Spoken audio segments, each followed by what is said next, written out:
अमरावती जिले में इस सप्ताह की शुरुआत में हुई बारिश और आंधी से 4 तहसील के 4,284 हेक्टेयर में गेहूं, प्याज और संतरे की फसल को नुकसान हुआ है। इसके साथ ही जिले में 51 घर और एक तबेले भी ढह गए। अमरावती की जिलाधिकारी पवनीत कौर ने बारिश से प्रभावित इलाके का दौरा किया। अमरावती जिले में इस बार बेमौसम बारिश से भारी तबाही हुई है। अप्रैल के महीने में तो बारिश और आंधी आई ही, जबकि मई के महीने में भी शुरुआती दिनों में बारिश का दौर जारी रहा। जिले में 2 मई को 9.4 मिलीमीटर की औसत बेमौसम वर्षा दर्ज की गई, लेकिन यहां आंधी से सबसे ज्यादा नुकसान हुआ है। इसमें 4,150 हेक्टेयर में प्याज और संतरे का सर्वाधिक नुकसान मोर्शी तहसील में हुआ है। इसके अलावा अचलपुर तहसील में 107.27 हेक्टेयर, दरियापुर में 23 हेक्टेयर, भातकुली तहसील में 3.92 हेक्टेयर में गेहूं और प्याज की फसल को नुकसान हुआ है। जिला प्रशासन ने बताया कि 33% प्रभावित फसलों की पहचान कर ली गई है। जिलाधिकारी पवनीत कौर ने खुद ही बारिश से प्रभावित इलाके का दौरा कर नुकसान का जायजा लिया।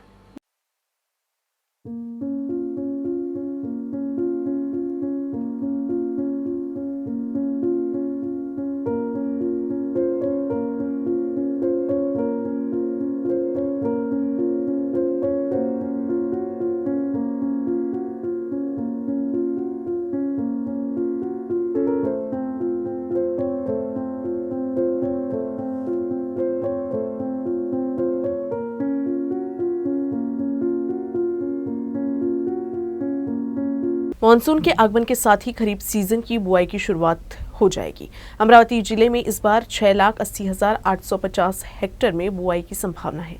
इसमें से 2,60,000 हेक्टेयर क्षेत्र में कपास की बुआई होगी। इसीलिए अभी से ही कृषि विभाग किसानों का मार्गदर्शन कर रहा है। किसानों को केंद्र सरकार द्वारा मान्यता प्राप्त बीजों की ही बुआई करने की सलाह दी गई है। खरीफ सीजन में अमरावती जिले में 6,80,850 हेक्टेयर में बुआई होगी, जिसमें 2/3 से भी अधिक क्षेत्र में कपास की बुआई होगी। खरीफ सीजन जल्द ही शुरू हो रहा है और किसानों को केंद्र सरकार द्वारा अनुमोदित BG1 और BG2 किस्म के बीज लगाने की सलाह दी है।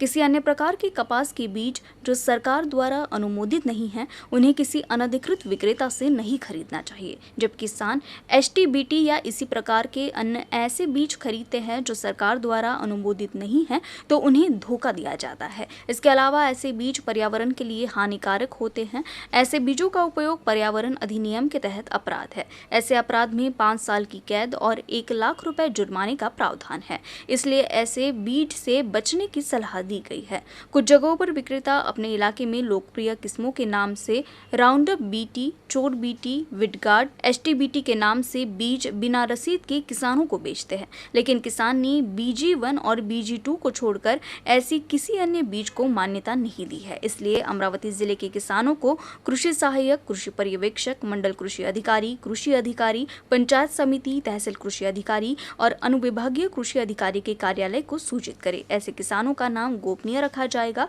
और बीज विक्रेताओं के खिलाफ कार्रवाई की जाएगी। अमरावती शहर में हाथ में हथियार लेकर दहशत फैलाने वाले अपराधियों को पुलिस ने गिरफ्तार किया है। गिरफ्तार आरोपियों के पास से पुलिस ने देशी पिस्तौल और कारतूस जब्त किया है।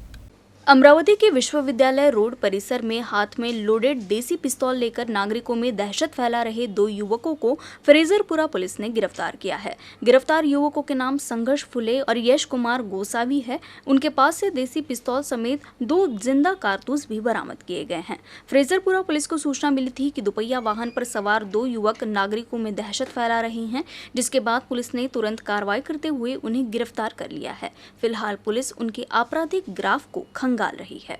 अमरावती शहर के महर्षि पब्लिक स्कूल नवसारी के छात्र संभव सिंघवी ने JEE मेन परीक्षा में अमरावती जिले से प्रथम स्थान प्राप्त किया है। इससे पहले संभव ने JEE मेन के पहले सत्र में भी 99.93% अंक हासिल किया था। संभव की इस सफलता से उसे सभी से बधाइयां मिल रही है। महर्षि पब्लिक स्कूल अमरावती के प्रसिद्ध स्कूलों में से एक है और हर साल इस स्कूल के छात्र सफलता के शिखर पर पहुंचते हैं। इस बार भी यहाँ के छात्रों ने JEE मेंस की परीक्षा में उत्कृष्ट प्रदर्शन किया है। इसमें संभव के साथ ही अक्षत पटेल 99.59 परसेंटाइल, क्षितिज कोंडे 99.38 परसेंटाइल्स लाए हैं, जबकि प्रतीक जाधव को 99.14 परसेंटाइल, माधव चांडक को 99.10 परसेंटाइल, पूर्व अग्रवाल को 99.0 6 परसेंटाइल, हर्ष भट्टड़ को 90.77 परसेंटाइल मिला है। अब ये सभी छात्र JEE एडवांस की तैयारी में जुट गए हैं। सभी छात्रों की क्षमता और सफलता ने स्कूल की प्रोफाइल को ऊंचा किया है। स्कूल के संस्थापक प्रशांत राठी ने संभव समेत सफल छात्रों को बधाई दी और उनके उज्जवल भविष्य की कामना की। इसके साथ ही संभव और सभी छात्रों ने अपनी सफलता का श्रेय अपने स्कूल और शिक्षकों को दिया। मैंने JEE मेन 2023 के फर्स्ट अटेम्प्ट में 99.93 परसेंटाइल स्कोर किया है। इस स्कोर को लाने में मैंने NCERT की काफ़ी मदद ली। मैं महर्षि पब्लिक स्कूल में पढ़ता हूँ। यहाँ के टीचर्स, स्टाफ और मैनेजमेंट ने मेरी काफ़ी मदद की इस स्कोर को लाने में। मेरे माता पिता ने भी मुझे काफ़ी ज़्यादा गाइड किया था इस स्कोर को लाने में। स्पेशली मेरे पापा ने मुझे काफ़ी ज़्यादा टेक्निक्स बताए थे और मेरी मम्मी ने मुझे उन टेक्निक्स को उन टेक्निक्स का इस्तेमाल करने में मेरी हेल्प की थी। महर्षि पब्लिक स्कूल ने सफलता की सभी उज्जवल परंपरा को बनाए रखा है और स्कूल निरंतर नई ऊंचाइयों पर पहुंच रहा है। महर्षि पब्लिक स्कूल के छात्र हर साल 10वीं और 12वीं में मेरिट सूची में होते हैं। छात्रों की इस सफलता में स्कूल के शिक्षकों की बड़ी भूमिका है। Arun Joshi, UCN news, Amravati. सांसद डॉक्टर अनिल बोंडे ने चांदुर बाजार उप जिला अस्पताल का औचक निरीक्षण किया और अस्पताल का दौरा किया। उन्होंने अस्पताल के अधिकारियों को आवश्यक निर्देश दिए और उन्हें तत्काल लागू करने के निर्देश दिए। राज्यसभा सांसद डॉक्टर अनिल बोंडे ने गुरुवार को चांदुर बाजार तहसील का दौरा किया है। उस समय उन्होंने ग्रामीण उप जिला अस्पताल में समीक्षा बैठक की। इस बैठक में उन्होंने मरीजों को दिए जाने वाले भोजन, प्रधानमंत्री मातृ वंदन योजना, मानसिक स्वास्थ्य कार्यक्रम, स्टाफ के लिए आवास, शौचालय, क्षतिग्रस्त आवास, पुराने भवन, उद्यान, CCTV व्यवस्था का गहन सर्वेक्षण किया। उन्होंने चिकित्सा अधीक्षक को मरीजों व उनके परिजनों द्वारा उठाई गई विभिन्न मांगों को स्वीकृत कर उनमें आवश्यक परिवर्तन तत्काल करने के भी निर्देश दिए है। उन्होंने उस भवन का भी निरीक्षण किया जहां उप जिला अस्पताल के लिए नए भवन का निर्माण पूरा हो चुका है। उन्होंने केंद्र सरकार और राज्य सरकार की ओर से मरीजों के लाभ के लिए शुरू किए गए स्वास्थ्य कार्यक्रम की भी समीक्षा की है। जो सुविधाएं इन स्थान पर उपलब्ध नहीं है, वहां भी मुख्यमंत्री एकनाथ शिंदे, उप मुख्यमंत्री देवेंद्र फडणवीस और स्वास्थ्य मंत्री डॉक्टर तानाजी सावंत से चर्चा कर मरीजों व उनके परिजनों को तत्काल उपलब्धता का आश्वासन भी दिया गया है। ग्राउंड फ्लोर कंप्लीट झालेला होता आधी आणि फर्स्ट फ्लोर आता केलेला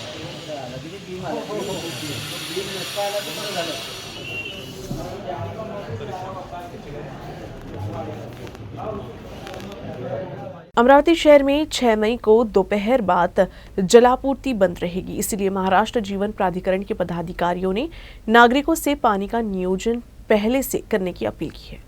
अमरावती जलापूर्ति योजना के तहत सिंबोरा में 900 अश्वशक्ति VT पंप की मरम्मत का कार्य 6 मई 2023 को किया जा रहा है। इसके चलते दोपहर बाद अमरावती और बडनेरा शहर में जलापूर्ति बंद कर दी जाएगी। कार्यकारी अभियंता जल प्रबंधन विभाग महाराष्ट्र जीवन प्राधिकरण अजय लोखंडे ने अपील की है कि नागरिकों को पानी बचाना चाहिए और पानी का संयम से उपयोग करना चाहिए ताकि पानी के लिए उन्हें कोई असुविधा न हो। महाराष्ट्र जीवन प्राधिकरणामार्फत दिनांक 6 मे 2023 रोजी सिंभोरा येथील 900 अश्वशक्तीचे पंप दुरुस्तीचे काम हाती घेण्यात आलेले आहे। त्यामुळे 6 मे 2023 रोजी अमरावती शहराचा व बडनेरा शहराचा दुपारनंतर होणारा पाणी पुरवठा बंद राहील। याकरिता अमरावती शहरवासियांनी सहकार्य करण्याची महाराष्ट्र जीवन प्राधिकरणामार्फत मी अजय लोखंडे, कार्यकारी अभियंता प्रभारी, सहकार्य करने की विनती करता। अमरावती शहर में एक फ्लाईओवर का निर्माण कार्य शुरू है। इस निर्माण के कारण यातायात में बदलाव किया गया है, इसलिए वाहन चालकों से वैकल्पिक मार्ग का प्रयोग करने का अनुरोध किया गया है।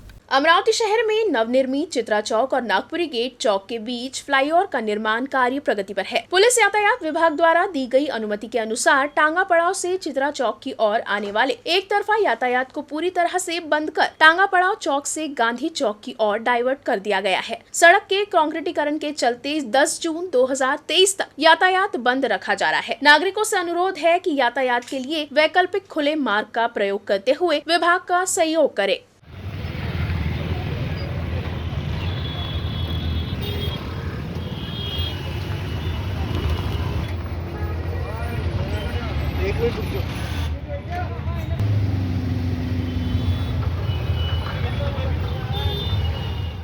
अमरावती तहसील के वडाली और अंजनगांव बारी मंडल के अंतर्गत आने वाले कई गांव को तेज हवाओं और बेमौसम बारिश के कारण भारी क्षति हुई है। कई घरों के छप्पर उड़ गए हैं और कई घर ढह गए हैं। इस कारण कई ग्रामीण खुले में रह रहे हैं, लेकिन अभी तक उन्हें कोई मदद नहीं मिली है। शिवसेना तहसील प्रमुख आशीष धर्माल के नेतृत्व में ग्रामीणों ने नुकसान का आकलन करने और पीड़ितों को सहायता प्रदान करने की मांग को लेकर जिलाधिकारी कार्यालय तक मोर्चा निकाला। अमरावती जिले में शनिवार को आए चक्रवाती तूफान से भानखेड़ा छोटा, भानखेड़ा बड़ा, कस्तूरा व मोगरा गांवों में कई परिवारों के घर उजड़ गए, लेकिन अब तक जिले की ओर से उन्हें कोई मदद नहीं मिली है। तहसीलदार के माध्यम से कुछ गरीब लोगों को राहत के चेक बांटे गए, लेकिन वास्तव में जिनके घर उजड़ गए हैं उन्हें अब तक कोई मदद नहीं मिली है। और गाँव के कलेक्टर ने निरीक्षण किया है, लेकिन फिर भी गाँव के ग्रामीणों को कोई मदद नहीं मिली है। माझ्या इथं 2 झाडं पडले होते पाणी पावसाच्यामुळे। लग्न आहे मे मध्ये, तर सगळं काहीच नाही राहिलं, पूर्ण चाललं गेलं वाद। आता 4 जण होतो आम्ही, धुईदानी झाली सगळं, मंडप बिंडपाचं सगळे अडवास गिडवास देऊन चुकलं होतं, काहीच सुद्धा राहिलं नाही। हमारे को पैसा भी नहीं मिला, कुछ भी नहीं मिला। हमारी गाड़ी भी चपक गई और गाड़ी के इस पर वो झाड़ गिर गया, पूरी गाड़ी हमारी चपक गई। तो हमारे तरफ कोई ख्याल कर रहा नहीं। हमारे गांव में आए देखने को, पर देखे वैसे चले गए। तो कुछ पैसे मिले हमारे गांव वालों ने लिए और हमारे को बाकी वालों को किसी को नहीं मिले। हमारे गांव में बहुत धूलधानी हो गई। माझ्या गावामध्ये चक्रीवादळ आलं आणि त्या पिरियडमध्ये दुसऱ्या दिवशी आमच्या गावामध्ये कोणीही फिरलं नाही। जे तहसीलदार वगैरे होते ते काही ठिकाणी फिरले, परंतु आमच्या घरापर्यंत कोणीही आलेलं नाही आहे। आम्हाला शासनाकडून कुठलीही मदत मिळाली नाही।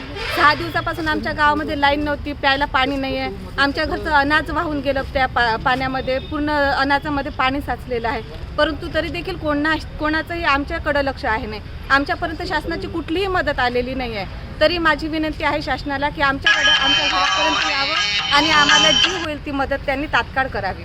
ग्रामीणों द्वारा मांग की जा रही है कि मामले की ठीक से जांच करनी चाहिए और उक्त गांव के प्रभावित ग्रामीणों को तत्काल मदद करनी चाहिए। साथ ही कृषि विभाग के माध्यम से गांव में संतरे और प्याज की फसल को बेमौसम बारिश से काफी नुकसान हुआ है। गांव में हुए नुकसान का पंचनामा कर किसानों को तत्काल मदद की जाएगी। साथ ही कलेक्टर को निवेदन दिया गया है कि पेयजल सुविधा तत्काल चालू की जाए। अमरावती तालुक्यामध्ये 2 मंडळमध्ये 29/4/2023 रोजी अतिवृष्टी व चक्रीवादळ या परिसरामध्ये झालेलं आहे। त्या चक्रीवादळामुळे अनेक घरांचे पडझड झाली, अनेक घरांचे छत उडून गेले, लोकांना राहण्याची सोय, खाण्याची सोय कोणतीही आज रोजी राहिलेली नाही। परंतु अमरावती तहसील यांच्यामार्फत त्यांना तातडीची मदत भेटणे अपेक्षित होते, परंतु ते आजपर्यंत झालेले नाही।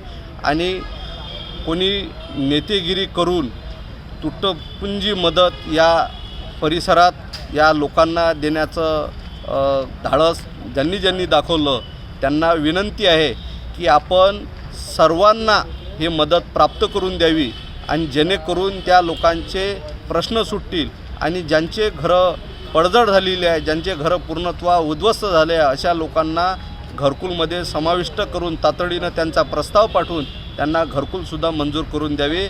अकोला जिले के अकोटफैल परिसर में 2 गुटों में हुई मारपीट और पथराव के मामले में 70 लोगों के खिलाफ मामला दर्ज किया गया है। इस मामले में पुलिस ने 10 आरोपियों को गिरफ्तार किया है। अकोला शहर के अकोटफैल परिसर में किसी वाद विवाद के बाद 2 गुट आपस में भिड़ गए थे। मामला कुछ इतना बढ़ा था कि दोनों गुट के लोग मारपीट और हाथापाई के साथ ही पथराव करने लगे थे। मामला गंभीर होने पर पुलिस अधीक्षक संदीप घुगे मौके पर पहुंचे और स्थिति को नियंत्रण में किया। इस दौरान शहर के अन्य थाना प्रभारियों के साथ अकोटफैल थाने के पुलिस निरीक्षक महेंद्र कदम अपनी टीम के साथ स्थिति को नियंत्रित करने के लिए पहुंचे थे। इस मामले में पुलिस ने दोनों गुट के 70 लोगों पर मामला दर्ज किया है।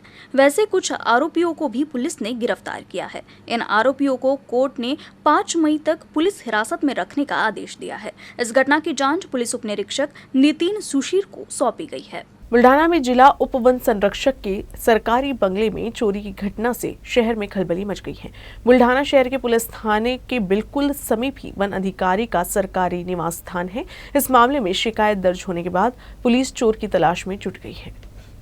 बुल्ढाना शहर में चिखली मार्ग पर वन विभाग का कार्यालय है। कार्यालय परिसर में ही जिला उपवन संरक्षक का सरकारी निवास स्थान है। वैसे तो ये जगह बुल्ढाना के पुलिस थाना के बेहद समीप होने से काफी सुरक्षित भी मानी जाती है। इसके साथ ही वन अधिकारी के बंगले में बिना अनुमति किसी को प्रवेश भी नहीं मिलता। इतने सुरक्षित होने के बावजूद एक अधिकारी के सरकारी बंगले में चोरी की घटना सामने आने से खलबली मच गई है। उपवन संरक्षक अक्षय गजभिये अपना कामकाज निपटाने के बाद रात के समय अपने बंगले पर लौटे, तब उनके बेडरूम से laptop, pen drive, power bank और पर्स नहीं दिखाई दिया। उन्होंने तुरंत अपने बंगले में काम करने वाले कर्मचारियों से पूछा, लेकिन किसी को इस बारे में कोई जानकारी नहीं थी, जिसके बाद पुलिस थाने में चोरी का मामला दर्ज किया गया। इस मामले में पुलिस सरकारी बंगले में काम करने वाले कर्मचारियों के भी बयान दर्ज करने के बाद अज्ञात चोर की तलाश में जुट गई है। न्यूज रूम से बस इतना ही। खबरों का सिलसिला यूं ही चलता रहेगा। आप देखते रहिएगा UCN न्यूज अमरावती।